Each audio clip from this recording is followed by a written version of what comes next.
Hello বন্ধুরা, তোমরা সবাই কেমন আছো? আবারও চলে আসলাম আরেকটা দারুণ স্বাদের রেসিপি নিয়ে। আশা করি আজকের রেসিপিটাও তোমাদের কাছে খুব ভালো লাগবে। আজকের রেসিপিটা দেখলে তোমরা একদমই অবাক হবে। মাত্র 3 দিন সেদ্ধ করা চাল ভিজিয়ে রেখে এরকম সুন্দর পিঠে তৈরি করা যায়, একদম দুধের মতো ধবধবে সাদা।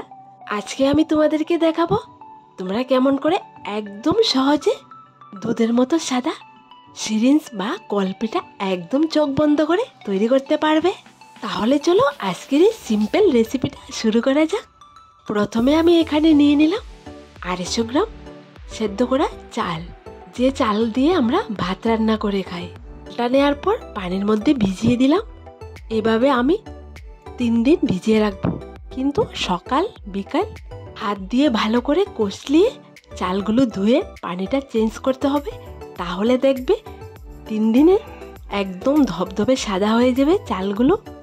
এখানে দেখো 2 দিন রাখার পর চালটা কতটা পরিষ্কার হয়েছে। এবার আমি চালটাকে ভালো করে ধুয়ে পরিষ্কার করে নিয়ে আসলাম। এইবার চালটাকে ব্লেন্ডারে ব্লেন্ড করতে হবে।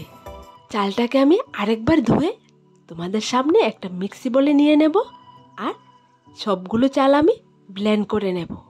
সত্যি বলছি বন্ধুরা, তোমরা একদমই অবাক হবে। আমার মতো করে 3 দিন সকাল বিকেল চালগুলা ধুয়ে এই পিঠাটা একবার তৈরি করে দেখো। দেখবে নর্মাল যে আমরা সিরিঞ্জ বা কলপিঠাটা তৈরি করি এর থেকে অনেকটাই ডিফারেন্ট হয় এই পিঠাটা। ব্লেন্ড করার পর সবগুলো চালের ব্যাটার আমি ছেঁকে নেব। অবশ্যই ছেঁকে নিতে হবে, কারণ যতই ব্লেন্ড করা হোক না কেন কিছু না কিছু দানা দানা থেকে যায়, তাই সুন্দর করে ব্লেন্ড করে নেবে। সবগুলো চালে আমি ব্লেন্ড করে নিলাম। এবার কিছুটা পরিমাণ পানি আর স্বাদ মতন লবণ দিয়ে ভালো করে মিক্সড করে চুলোতে বসিয়ে দেব।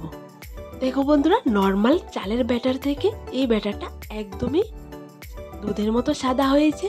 চুলোতে বসানোর পর হালকা আঁচে নেড়ে নেড়ে দেখো ব্যাটারটা আমি এরকম করে রেডি করেছি। তোমরা ঠিক এরকম করে করবে। ব্যাটারটা নরম রাখা যাবে না, আবার শক্তও করা যাবে না। যদি ব্যাটারটা শক্ত করো তাহলে সিরিঞ্জ বা কল দিয়ে তোমরা আঙ্গুল দিয়ে প্রেস করলেও আসবে না, বের হবে না। ঠিক এরকম একটা ব্যাটার তৈরি করে নেবে, যেরকম আমি করেছি। এবার আমি নিয়ে নিলাম একটা সিরিঞ্জ বা কল, তোমরা যেটাই বলো।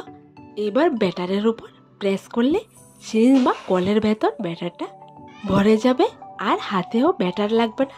একদম সহজে করে নিলাম। আর দেখো তোমাদেরকে একটা পিঠে আমি তৈরি করে দেখিয়ে দিচ্ছি কতটা সহজে বের হয়ে আসছে। তোমাদেরকে একটা কথা বলি বন্ধুরা, আমরা যেরকম ফুল পিঠে বা ভাপা পিঠে তৈরি করার জন্য ব্যাটারটা রেডি করি, তোমরা ঠিক এরকম শক্ত করে কিন্তু করবে না। তাহলে কিন্তু কলবার সিরিঞ্জে প্রেস করে তোমাদের হাতে ব্যথা হয়ে যাবে। তাই একদম নর্মাল রেখে তোমরা ব্যাটারটা রেডি করবে, তাহলে দেখবে একদম সহজে বানিয়ে নিতে পারবে। এখানে 250 গ্রাম চাল দিয়ে আমি অনেকগুলো পিঠে তৈরি করেছি, আর সবগুলো পিঠে একই সাইজে আমি তৈরি করেছি। আমরা যে নর্মাল সিরিঞ্জ বা কলপিঠাটা তৈরি করি স্টিম করতে হয়, কিন্তু এখানে পিঠেগুলোকে স্টিম করতে হবে না, একদম রোদ্রেতে শুকালে হবে।